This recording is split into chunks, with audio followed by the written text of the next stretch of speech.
దళిత home minister ఈరోజు ఒక దళితురాలు పక్క రాష్ట్రానికి సంబంధించిన వ్యక్తి అమ్మాయి చిన్న పిల్ల 11 మంది కలిపి రేప్ చేస్తే ఆ అమ్మాయి గ్యాంగ్ రేప్ జరిగితే ఈ రోజు వరకు దాని గురించి ఆవిడ ఒక స్టేట్మెంట్ ఇవ్వలే. వచ్చి కలవడం అనేది పక్కన పెట్టండి, బయటకు వచ్చి ఒక స్టేట్మెంట్ దీని గురించి ఇవ్వలే.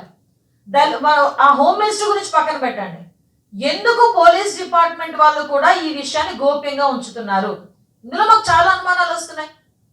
అసలు ప్రెస్ వాళ్ళందరూ కూడా ఫోర్త్ రౌండ్ పోలీస్ స్టేషన్కి వెళ్తే కనీసం ప్రెస్ని కూడా అలౌ చేయలేదు లోపలికి.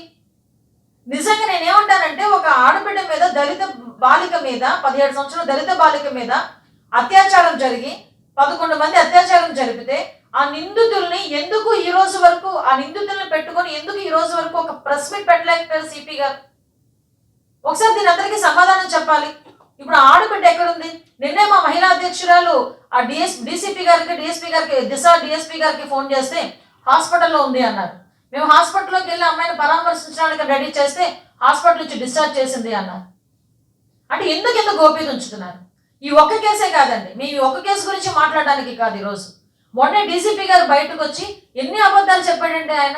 ఒక ఐపీఎస్ ఆఫీసర్, ఒక సీనియర్ ఐపీఎస్ ఆఫీసర్ ఒక ప్రెస్ ముందు కూర్చొని ఎందుకు తప్పుడు లెక్కలు ఇవ్వాల్సిన అవసరమే వచ్చింది?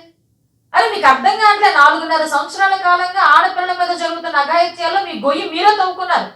ఈ రోజు వచ్చేసి ఒక తట్ట మట్టేసేస్తే మీకు పూడ్చిపోతుంది అనుకోని మాత్రం అదొక మీ తాలూకా తెలివి తగ్గుతానికి ఒక నిదర్శనం. నేషనల్ క్రైమ్ రిపోర్ట్ ప్రకారం కూడా చూసుకుంటే మీకు ఓన్లీ 2022లోనే 25,000 నేరాలు జరిగినాయి, 25,503. ఇది కూడా రాజ్యసభలోని పార్లమెంట్ సాక్షిగా రాజ్యసభలో వీళ్ళ సభ్యులు అడిగిన క్వశ్చన్కి సమాధానంగా ఇచ్చిన లెక్కలు ఇవన్నీ కూడా. నేను ఇందాకే చెప్పాను, దగ్గర జగన్ మోహన్ రెడ్డి అధికారంలోకి వచ్చిన దగ్గర నుంచి మహిళల మీద 148,578 నేరాలు నమోదైనవి. ఇవి రికార్డు కాని ఎన్నున్నాయో అదొకటి ఆలోచించండి. దీంట్లోని ఈ మహిళల మీద జరుగుతున్న నేరాల్లో నమోదైన కేసుల్లో దేశంలోనే నెంబర్ 3 పొజిషన్లో ఉంది. నేను ఇదే మాట నెంబర్ 3 పొజిషన్లో అన్నాను అనుకోండి, వస్తారండి మేధావులందరూ, మేము 1-2 పొజిషన్లో లేం కదా అని మాట్లాడతారు. వాళ్ళ తాలూకా తెలివితేటలు ఎలా ఉంటాయంటే బుర్రలోంచి మోకాల నుంచి అరికాల్లో కూడా జారిపోతుంటాయి ఒక్కొక్కసారి. అంత దారుణంగా ఉంటారు వాళ్ళు. At the same time YCP పాలనలో మహిళలు చిన్నారులు అదృశ్యమయ్యారని 30,196 మంది మహిళలు చిన్నారులు అదృశ్యమయ్యారని మాతో పాటు పవన్ కళ్యాణ్ గారు కూడా చెప్తే పవన్ కళ్యాణ్ గారి మీద కేసులు పెట్టారు. అంటే సిచ్యువేషన్ మీకు చెప్తున్నాను ఎంత దారుణంగా ఉన్నది అని. గణాంకాలు చూసుకున్నా కూడా కేవలం జాతీయ కుటుంబ ఆరోగ్య సర్వే లెక్కల ప్రకారం రాష్ట్రంలోని 15 నుంచి 19 సంవత్సరాలు అంటే బాలికలు, వీళ్ళు దగ్గర 12.6% గర్భం దాలుస్తున్నారు.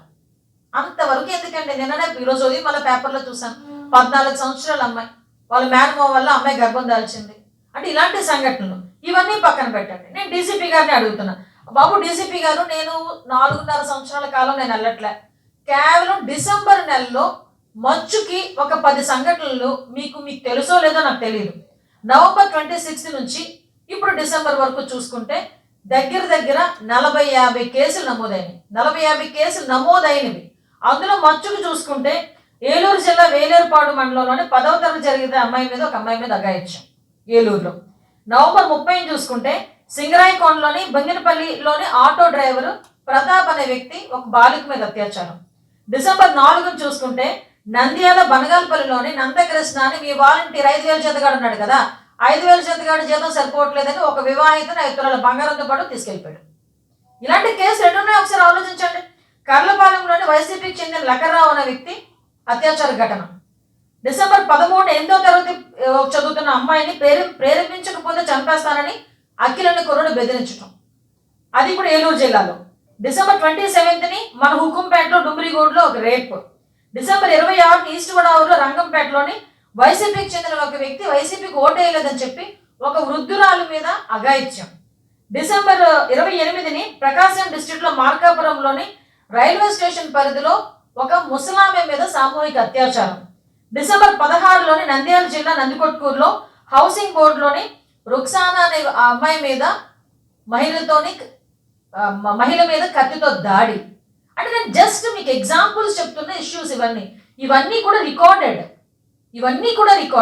ఇన్ని సంఘటనలు జరుగుతుంటే క్రైమ్ రిపోర్ట్ ఏమో ఆడపిల్లల మీద జరుగుతున్న అఘాయిత్యాలు విపరీతంగా పెరిగిపోతున్నాయి, డ్రగ్స్ గంజాయి వాడకాలు విపరీతంగా పెరిగిపోతున్నాయి అని ఒక పక్క ఊదర కొడతా ఉంటే డీజీపీ గారు బయటకు వచ్చి నేరాలు తగ్గిపోయినాయి, రాష్ట్రం అంతా చాలా ప్రశాంతంగా ఉంది, అందరూ కూడా గుండెల మీద చేసుకొని ప్రశాంతంగా పడుకుంటున్నారని ఎలా చెప్పగలుగుతున్నాడు ఆయన?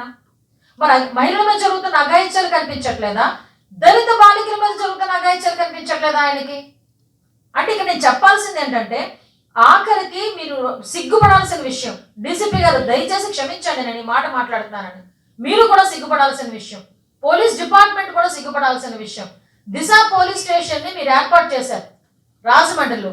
దిశ పోలీస్ స్టేషన్ ఏర్పాటు చేసిన రోజే ఓపెనింగ్ ఎంత ఆర్భాటంగా చేశారంటే రాష్ట్రంలో ఉన్న మహిళా ఎమ్మెల్యేలు, మహిళా ఎంపీలు, మహిళా మంత్రులు, హోమ్ మినిస్టర్ జగన్మోహన్ రెడ్డి చెయ్యికి కూడా ప్లేస్ లేనంత